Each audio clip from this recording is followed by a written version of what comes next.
La gauche a toujours collaboré, c'est dans son essence même.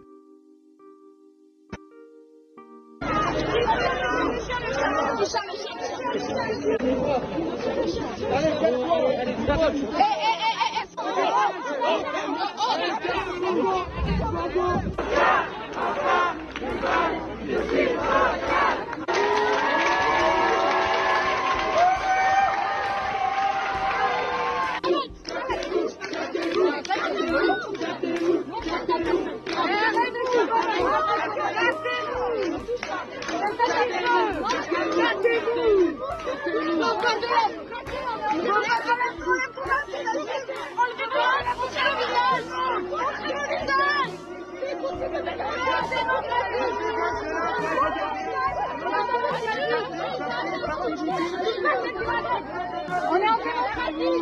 On a le droit d'être jeunes, on a le droit d'être.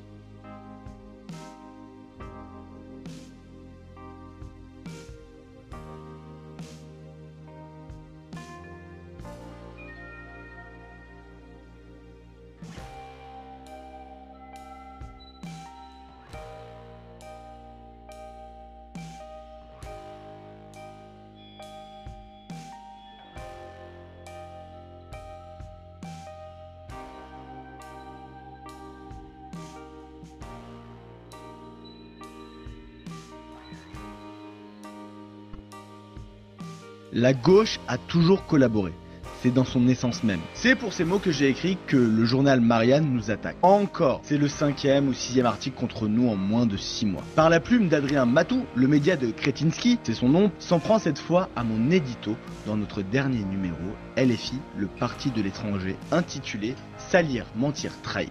Selon Marianne, mon affirmation selon laquelle la gauche a toujours collaboré, c'est dans son essence même, serait un pur délit et une réécriture complète de l'histoire de la collaboration. Alors voyons voir.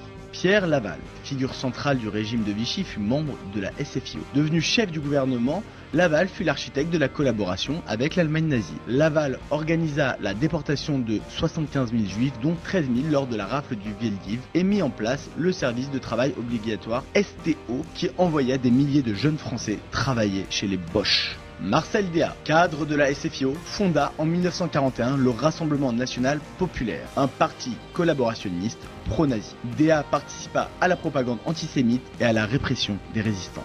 Jacques Doriot fut un haut cadre du Parti communiste français et maire communiste de Saint-Denis. Sous l'occupation, Doriot devient un fervent collaborationniste, prônant une alliance totale avec l'Allemagne nazie. René Château, député radical socialiste, il vota les pleins pouvoirs à Pétain. En 1940, il signa la déclaration du 7 juillet, un manifeste dénonçant la République et prônant la collaboration avec l'Allemagne nazie. L'article de Marianne illustre une stratégie classique, disqualifier l'adversaire en l'accusant d'outrance plutôt que de répondre à ses arguments. En pointant du doigt les compromissions de la gauche sous Vichy et en établissant un parallèle avec certaines postures actuelles, je ne cherche pas à nier la complexité de l'histoire, mais à briser les tabous d'un récit national qui exonère systématiquement la gauche de ses erreurs. Oui, des socialistes comme Laval, Déat ou Belin, des communistes comme Doriot ou Guiton et même le PCF ont collaboré à des degrés divers avec Vichy et les nazis.